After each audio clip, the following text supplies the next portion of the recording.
પંખા વગર બાળકો પતરા નીચે હેરાન થઈને ભણવા માટે મજબૂર બની રહ્યા છે. બાળકો બેઠા છે તેની નજીક ગંદકીના સામ્રાજ્યો પણ જોવા મળી રહ્યા છે, જેના કારણે બાળકો બીમાર થઈ શકે તેવી શક્યતા પણ વ્યક્ત કરાઈ રહી છે. અને હવે આના જ કારણે અમદાવાદ મ્યુનિસિપલ કોર્પોરેશન સામે અનેક પ્રકારના સવાલો પણ ઉઠી રહ્યા છે. દર્શક મિત્રો, એન કવરેજ ન્યૂઝને લાઈક કરી લો, સબસ્ક્રાઇબ કરી લો અને શેર કરવાનું ભૂલતા નહીં.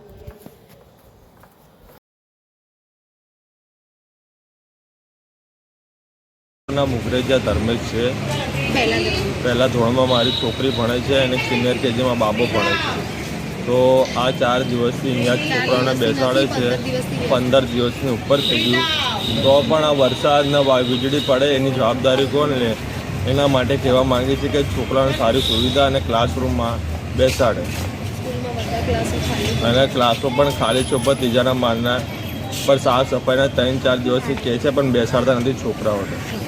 નથી, કારણ કે આ અત્યારે કેવી પરિસ્થિતિ ચાલે, કોલેરા તે છોકરાઓને થઈ જાય અને છોકરાઓને ઇમ્યુન ઓછી હોય એટલે છોકરાઓ બીમાર થાય એટલે શું થાય, પછી દવાના ઘર થાય ને બધું થાય. પંખાની બી વ્યવસ્થા નથી. વ્યવસ્થા નથી.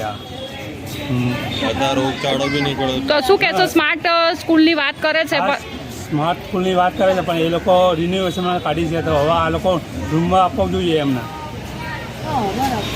પંખા વગર બાળકો પતરા નીચે હેરાન થઈને ભણવા માટે મજબૂર બની રહ્યા છે. બાળકો બેઠા છે તેની નજીક ગંદકીના સામ્રાજ્યો પણ જોવા મળી રહ્યા છે, જેના કારણે બાળકો બીમાર થઈ શકે તેવી શક્યતા પણ વ્યક્ત કરાઈ રહી છે. અને હવે આના જ કારણે અમદાવાદ મ્યુનિસિપલ કોર્પોરેશન સામે અનેક પ્રકારના સવાલો પણ ઉઠી રહ્યા છે.